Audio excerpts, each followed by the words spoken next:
The mist clung to the jungle like breath on glass, thick and heavy enough to drown sound. Sergeant Mason Red adjusted the focus on his scope, the faint hum of his rifle's power cell, the only reminder that machines still existed in this choking wilderness. Somewhere beyond the curtain of fog, the ridge waited, a scar of stone and alien alloy cutting through the green. That was where the TLAR officers stood every morning, watching the human war gangs below as if admiring a colony of ants. From this distance, their crystalline armor caught the light in cruel flashes, a mockery of sunlight itself. Mason blinked sweat from his eyes and spoke softly into his comm bead. "Lin, you got the count. 6 officers on the ridge. 2 drones hovering. No sign of armor patrols," came the whispering reply. Corporal Lin's voice was steady, calm as a medic's pulse. She was crouched a few meters to his left, half buried in a nest of damp foliage, her binoculars shimmering faintly with hollow readouts. "They're predictable," Mason muttered. "Always mourning, always laughing." He could see them now through his scope. The TLAR officers arranged in a loose half-circle, tall, slender beings whose armor shimmered like glass filled with molten light. They leaned on their energy lances like hunters at ease, observing the slaves below who hauled alien machinery through the mud.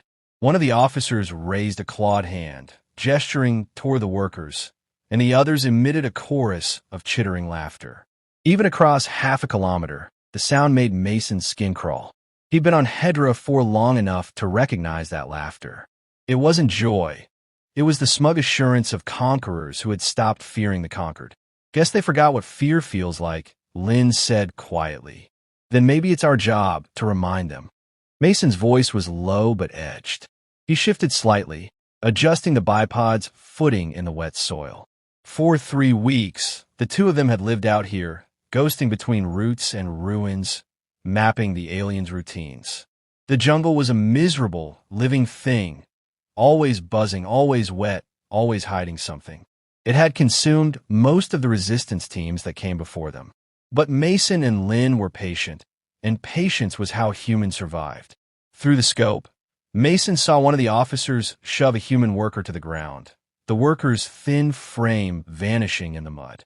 The officer leaned down, its reflective faceplate catching the dawn, and Mason imagined the sneer behind that glassy mask. He tightened his grip on the trigger guard, then forced himself to breathe.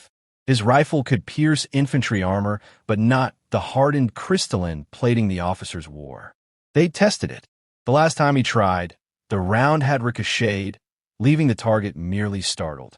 Mason still remembered the laughter that followed, the mock salute from the alien before it turned its back. He'd replayed that moment in his head every night since. Now, the moment had grown into something else, a purpose. "Command says to hold position," Lin whispered. "No engagement until the supply drop comes in." Something about a new prototype. Prototype? Mason frowned. "We don't need new toys. We need something that breaks glass." Lin smirked faintly, her eyes never leaving the ridge. "Maybe that's exactly what it is." Mason lowered the scope and leaned back against a moss-covered trunk. The jungle exhaled around them, a chorus of distant creatures and dripping water. Somewhere behind the ridge, alien transports rumbled like thunder, hauling whatever nightmare tech the TLAR still intended to deploy. Humanity's war effort was failing on every front, but here, on this forgotten world, Mason and Lin had something the invaders didn't: the stubborn will to keep fighting long after logic said stop. He looked at Lin. She was young, barely 20, but sharp, efficient, and quietly furious in the way only survivors could be. Her father had died in the first orbital strike. She didn't talk about it, but Mason saw the ghost behind her eyes. He respected that silence. It meant she still had control. "Think Command even remembers we're out here?" she asked. "Doesn't matter if they do," Mason said. "We'll remind them the moment something breaks." The comm unit crackled faintly, carrying a fragment of encrypted chatter. Lin adjusted the frequency, her brow furrowing. "That's from orbit. Drop confirmed. Coordinates 30 clicks south." Mason grinned, the first real smile in days. "Guess we're getting our miracle." They packed quickly, moving like shadows through the wet undergrowth. Every step was deliberate, every breath measured. The jungle watched, but didn't interfere. Even nature seemed to hold its breath when humans moved with purpose. As they reached a rise overlooking the ridge, Mason paused and turned his scope back for one last glance.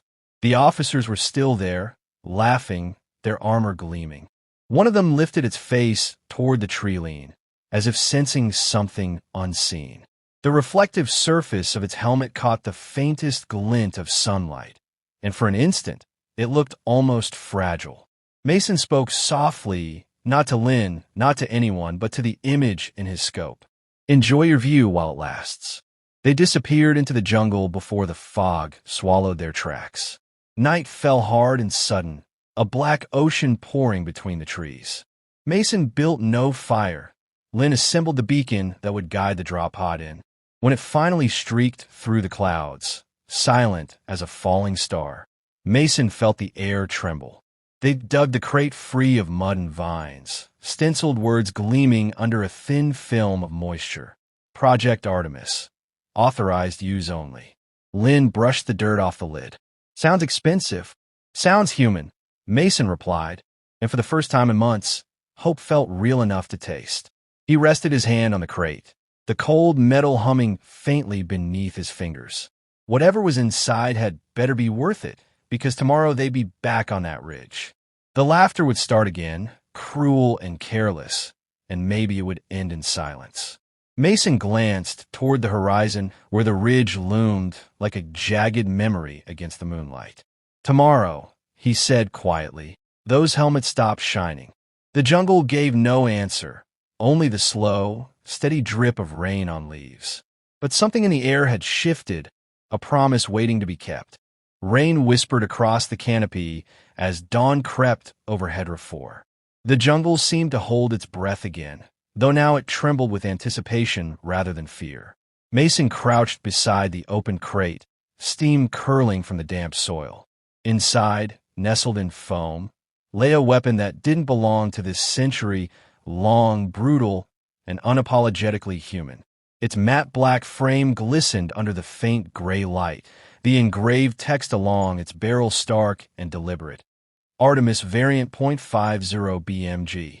Linh ran her fingers along the rifle's length, reverent and cautious. Old world design. No plasma, no coils, just metal and momentum. Mason lifted the weapon carefully, feeling the dense weight settle against his shoulder. It was heavier than his railgun, far simpler in concept, yet infinitely more personal. He'd read about the .50 BMG round in the archives, how it could pierce armored vehicles, drop aircraft, and make steel scream. Seeing one now, re-engineered for alien armor, felt like shaking hands with history. "Command really sent this?" he murmured. "Looks like they finally remembered physics still works," Linh replied. She opened a secondary compartment, revealing the ammunition. Thick, hand-polished rounds tipped with dull silver. Armor-piercing tungsten cores. If these don't break glass, nothing will. Mason inserted a magazine, the click echoing like a promise. He slung the rifle across his back and stared through the fog toward the ridge. "We move before sunrise. Those officers won't expect us to come back this soon." The trek through the jungle was a crawl through living darkness. Their camouflage cloaks, soaked and mottled with moss, blended into the wet greens. Linh moved with the precision of a shadow. Mason followed the faint rhythm of her breathing through the calm. The ridge grew closer with each step, its shape sharpening through the fog, a wound in the earth filled with alien arrogance. They reached their previous position before dawn, settling into the shallow depression where vines hid the muzzle flash. Linh unpacked the scope data, feeding real-time telemetry to Mason's visor. Wind at 4 meters per second east, humidity holding. At just 2 clicks right. He nodded, focusing through the scope. The world narrowed to the reticle and the ridge. There they were again, the Tlar officers, haloed by the rising light. Their armor shimmered, translucent and immaculate. One officer leaned lazily against a metallic pillar, speaking to the others in that sharp, clicking tongue that made Mason's teeth ache. They were mocking something, probably the failed human shot weeks ago, the one Mason had taken. He exhaled slowly. Let's remind them. The rifle settled perfectly against his shoulder. Every muscle, every heartbeat, synchronized into a single line of intent. He aimed at the lead officer's chest plate first, just below the glowing emblem that pulsed like a heartbeat. The scope wavered once as wind shifted, then stilled. Mason's finger tightened. The shot cracked the jungle open. It wasn't the hiss of plasma or the electric snap of a railgun. It was thunder. Pure, ancient, bone-rattling thunder. The recoil slammed into his shoulder, but the sound was worth it. Through the scope, he saw the officer's armor implode in a spray of refracted light, the crystalline plate shattering like brittle ice. The alien collapsed backward, fragments scattering across the ridge. For a heartbeat, the others froze. Then confusion rippled through their ranks. Mason chambered another round and fired again. The second officer's helmet burst apart in a flash of blue mist. Shards fell like rain. "Two confirmed," Linh whispered. "They don't even know where it's coming from." Mason adjusted aim, tracking a third target as the aliens scrambled for cover. Their energy shields flared bright, humming with defiance, but when the next round struck, it tore straight through, shredding both barrier and body. The ridge erupted in panic. Drones zipped into the air, scanning wildly for a heat signature, but Mason and Linh were ghosts, buried beneath the damp canopy. "They're broadcasting distress," Linh said. "We've got maybe 5 minutes before reinforcements." "Then let's make them count." Mason switched to single fire, his breathing calm and deliberate. Each shot was a sentence, each echo a declaration. One officer after another fell, their once pristine armor now glittering debris across the ridge. Through the scope, Mason caught sight of a human worker, a gaunt man staring up from the valley floor. The man's eyes widened as he saw the officers fall. Then he raised his fist. Linh saw it too. They're realizing it. The officers are dying, and the humans below, slaves for months, began to stir. Tools clanged against the ground. A low murmur rose, swelling into a roar. The balance Mason had waited for all this time began to tip. He reloaded, his fingers steady despite the adrenaline flooding his veins. "We're done being background noise," he muttered. "Contact on the ridge's east side," Linh warned. Two officers regrouping near the power core. Mason pivoted slightly, sighting them through the foliage. They moved cautiously now, scanning the tree line. One gestured toward the valley, signaling for drone fire. Mason waited, patient as the jungle itself. When the officer's head turned, he pulled the trigger. The round hit the helmet dead center, and the explosion of crystalline fragments caught the second officer full in the face. Both went down in silence. "That's all of them," Linh breathed. "Not yet," Mason said. He scanned the ridge one final time. Only shattered armor and flickering energy fields remained. The laughter that once carried down the valley had vanished. The jungle was silent, reverent almost. Even the insects paused. Below, the enslaved workers began to climb the ridge, tentatively at first, then faster, emboldened. The sight filled Mason with something he hadn't felt in years: vindication. Humanity wasn't broken. It had only been waiting for a reason to rise. Linh touched his arm. "We should move. Reinforcements will come hard and fast." "Let them," Mason replied. He ejected the spent magazine, letting it fall into the mud. "They'll find nothing left to lead them." He took one last look through the scope. The ridge that once glittered with alien arrogance now shimmered with ruin. Glass shards caught the light like 1,000 tiny suns, each reflecting something human, a spark, a defiance that refused to die.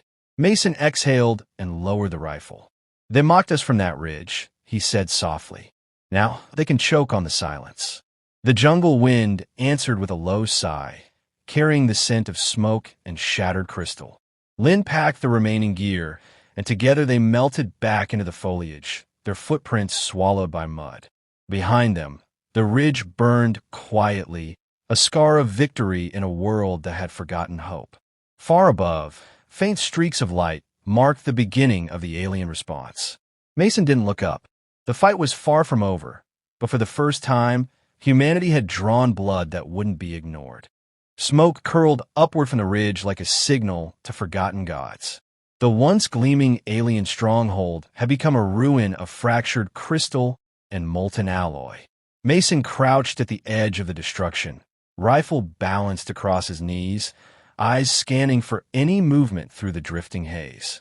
The jungle beyond was alive with distant echoes, bursts of human shouts, metallic clatters, the crackle of energy weapons fading into the valley. Humanity was moving again, and the Tlar were no longer untouchable. Linh climbed up from the lower slope, her boots slipping on loose shards. Each step crunched underfoot like breaking glass.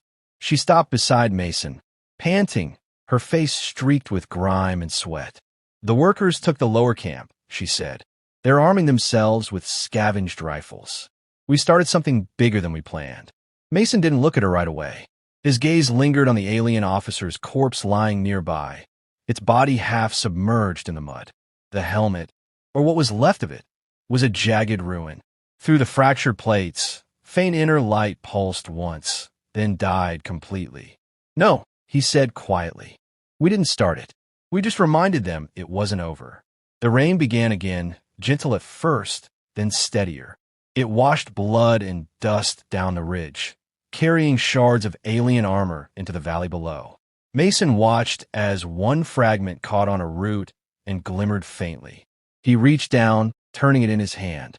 The surface was cool, smooth as ice, but inside, fine cracks spidered in every direction, tiny veins of defeat. Linh crouched beside him, examining the fragment. "Looks fragile now. Everything does once it breaks," Mason replied. He slipped the piece into his pouch. "Proof that they can bleed." A faint hum rippled through the air. Linh tensed instantly, lifting her rifle. Above the ridge, a low-flying Tlar skimmer emerged from the mist, scanning lights sweeping the ground. Its sleek design reflected the chaos below, a predator searching for order in the ruins. Mason ducked beneath a fallen beam, pulling Linh down beside him. The skimmer passed overhead, slow and deliberate.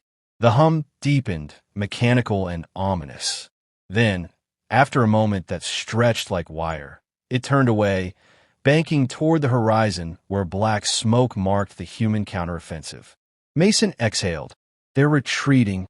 They're regrouping," Linh corrected, though her voice lacked conviction. He looked at her, saw the exhaustion behind her steady eyes, and felt the same weight pressing on his chest. They were soldiers, not saviors, but this small victory had changed something deeper than strategy. It had reshaped belief. For months, humanity had lived as prey, scavenging under the shadow of crystalline giants. Now, even if the fight continued, they had proven the giants could fall. "Command's going to want proof," Linh said, activating her recorder and panning it across the shattered ridge. "They'll need to see what this rifle can do." Mason nodded and adjusted the Artemis Variant, its black frame still warm from use. The rifle looked ordinary again, its power hidden behind simplicity. "Command will want to mass-produce it," he said. "They'll see a weapon. But that's not what broke them." "What did, then?" He glanced toward the valley where humans were gathering around captured drones, their voices rising in unison. "Belief," he said. For the first time in months, they saw an alien die. Thunder rolled through the mountains, a long, echoing sound that blurred the line between weather and war. Linh holstered her sidearm and slung her pack. "Extraction's 2 clicks east. We'll have to move through the old tunnel route." Mason stood, stretching his shoulders, the rifle slung across his back once more. The rain thickened, muting the world into shades of gray and green. As they descended the ridge, human figures emerged from the mist. Workers turned fighters, faces streaked with mud and disbelief. Some nodded as Mason passed. Others simply stared, as if seeing him for the first time. A man stepped forward, clutching a makeshift spear. "You're the one who did this?" His voice trembled not with fear, but awe. Mason didn't answer. He didn't need to. Linh offered the man a curt nod, and they moved on. The jungle seemed to part for them, as though the planet itself recognized something had shifted. By the time they reached the tunnel entrance, a hollowed fracture in the hillside, the rain had softened to a whisper. Linh stopped before entering, wiping mud from her visor. Do you think they'll come back stronger? She asked. They always do, Mason said. But so do we. They entered the tunnel, flashlights cutting thin beams through the darkness. The air was cool and dry, a reprieve from the suffocating jungle. Their footsteps echoed softly, and for a few moments, silence wrapped around them like a fragile peace. Back there, Linh said quietly, when you took that first shot, did you hesitate? Mason didn't answer right away. He thought of the alien's faceplate, of the reflection that had looked so much like sunlight. No, he said finally. Not this time. I think I hesitated the day I let them laugh. They walked on. The tunnel curved downward, opening into a cavern lit by dim, bioluminescent moss. It cast their shadows long and uneven across the walls. Mason stopped, turning the shard of alien armor over in his hand again. In the faint glow, the fractures caught the light like veins of fire. He set it gently on a rock. Leave it, he said. Let the jungle remember. Linh watched him for a moment, then nodded. You think this changes the war? Mason's expression was unreadable. It changes us. That's enough. Outside, the first orange flickers of dawn began to bleed through the clouds, cutting lines of color across the ruined ridge. The jungle breathed alive and waiting. Somewhere above, alien ships were retreating into the atmosphere, their once dominant hum replaced by the echo of thunder and the distant cries of free humans. Mason paused at the tunnel's exit, looking back once more. The ridge, broken and silent, gleamed faintly in the weak morning light, its glass now dull, its pride shattered. He touched the rifle's barrel, feeling the cold metal steady beneath his hand. They thought they'd silenced us, he said quietly, but they only taught us how loud we could be. Linh gave a faint, tired smile. Let's go remind the rest. They stepped into the light, their silhouettes fading into the mist.